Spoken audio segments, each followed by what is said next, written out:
sort of obsessively.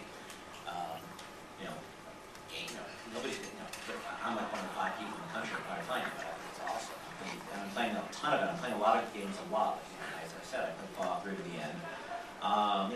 Left 4 Dead, GTA. There's just so many games coming out, and they're sort of a different character. I think there's a lot of unexpected titles that came out this year. A lot of little gems that people didn't see coming as well, just like the super big blockbuster titles. So I think it was actually an extraordinarily interesting year for games. I think it's been a great year for games. But if you have to pick one.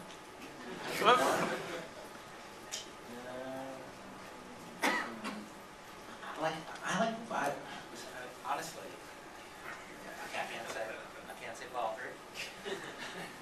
No, I finished. That's good Fallout for me. I'd probably say King's Bounty, which is a weird little Russian strategy game that's sort of in the mold of Heroes of Might and Magic. I played a ton of that, and I thought it was great. And I think there's a lot of hope for nerdy PC gamers like myself. There's a lot of hope for the PC gaming industry coming from Russia. Tons of cool stuff is coming out from there. And they're really starting to get it. There were years where there were sort of a lot of Russian developers and Eastern European developers were making games that were really cool in concept, but they just didn't have the execution. And now they're getting their skill sets up to do the execution. And that's really exciting for me, because you see all these games, I remember in the 80s and 90s, you see all these PC games come out, and they weren't just another first-person shooter, they weren't just another RPG, they were something really different and really fresh. And you're still seeing that coming from Eastern Europe, and that's really cool. Yeah, it's funny. You mentioned about fan feedback for Fallout. We got a lot of the negative feedback, which why isn't it like the first Fallouts? And we noticed that their IPs, because we hunt them all down, were in Eastern Europe. And then I started looking at some Eastern European computer game magazines, and that kind of game is, there are tons of them coming out. They still play them. They're making lots of them. Those are the kind of, so it's really vibrant there. And there's a lot of stuff. It's pretty good. So Todd, what was your favorite game last year? I mean, I obviously played a lot of Fallout 3 because it was it's an okay game. It was a crunch time ship year for us, so I didn't get to play as many games as I do during a normal year. The one that really caught my attention and grabbed me for a long time was Grand Theft Auto 4. I think that game hits on all cylinders. It's a big idea game that gets all the little things right. I played a lot of iPhone games, to be honest. I love my iPhone, but Ken mentioned other little games. World of Goo is really cool. Right now I'm playing the new Call of Duty, which I love killing the Nazis every year. My wife doesn't appreciate it. I come to bed at 2 a.m. like, World War II, won again. As long as you say that before you go to bed. So, I want to ask you guys about newness and how important newness in games is to you as both players and as developers. Killzone 2 reviews have come out in the last week or last couple of weeks, and a lot of their reviewers are saying this game feels very similar to previous games, and that's pretty commonly agreed upon among reviewers, but it's not agreed upon whether that's a good thing or a bad thing. You said that. I did. I didn't want to correct myself.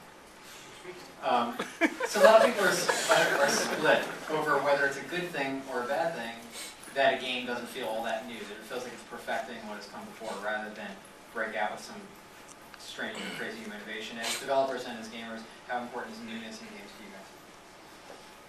I think coolness is what's important, and funness. You could have, look, I'm one of those guys who, my beautiful wife makes me, the same pizza every day, 4 days a week. And I like that because... What kind of pizza? It's a Bertucci's crust pizza with broccoli, fake sausage, and... Got it? And I'll just eat that same pizza every day. I'll play World of Warcraft, or I'll play, I'll play certain games for years and years, and I think that's okay. But when newness for newness' sake is not what it's about. It's about something that is going to be a fun new experience, like you haven't had before. I remember the first time I played GTA 3. That was one of those experiences that was just complete newness. You'd never had that experience before. But what it yielded was insane amounts of fun. And for me, that's that's what it was about. So I think there's, I'm not really interested in just a sort of a technical intellectual exercise of newness. I want to play an awesome game, and I think that's what I'm looking for. And sometimes newness equates that. Sometimes it's sort of a weird experiment that I appreciate as a game developer, but as a gamer, it doesn't leave me cold. Yeah, I think ultimately the market decides if that's something they want. I haven't played the game, but I've looked at a lot of the videos, and the thing that impresses me about it is, the visual fidelity. There are little things as a game developer you pick out, and I think a lot of games, particularly in the shooter space, the actual design is, you're a space marine, you kill aliens. So I think it's the execution is really where it matters, and I think there's like this 5-second test in first-person shooters. It's just how the gun looks on the screen. So you loot it up, you load it up, and the gun's just like slightly off and too low, and the perspective is wrong. You're like, this game's gonna suck. And it usually does. You look at Killzone 2, and you go, those guns are awesome. The way they bob on the screen, the way the FOV changes when you aim in, the way they blur, the way they reload.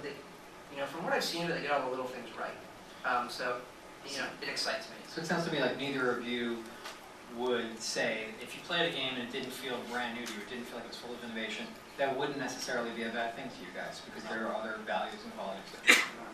Yeah, I think you have, and we've been lucky with this, like when you have a game like, that has a little more innovation, people are a little more forgiving of if it's less polished. But if you're doing a game like Killzone, it comes down to all the things like Todd was saying. And it's kind of hard, if you're a developer, you sort of know all these things and you've been through it. You change what we call the field of view, which is sort of how much, whether you really, those games you go really tunnel vision on, those are really narrow field of view. And games that, sometimes it's like, whoa. Sometimes it's a really broad view.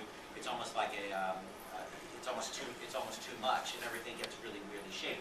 And you get a really broad POV, and the height of the camera relative to the world, all these things that Tom Schick was talking about that for Killzone, all these things are really you have to get right in a game like a first-person shooter because the expectations are so high. But if you're doing World of Goo, what are you comparing it to? You have a lot more leeway to make mistakes and to do things maybe a little wrong.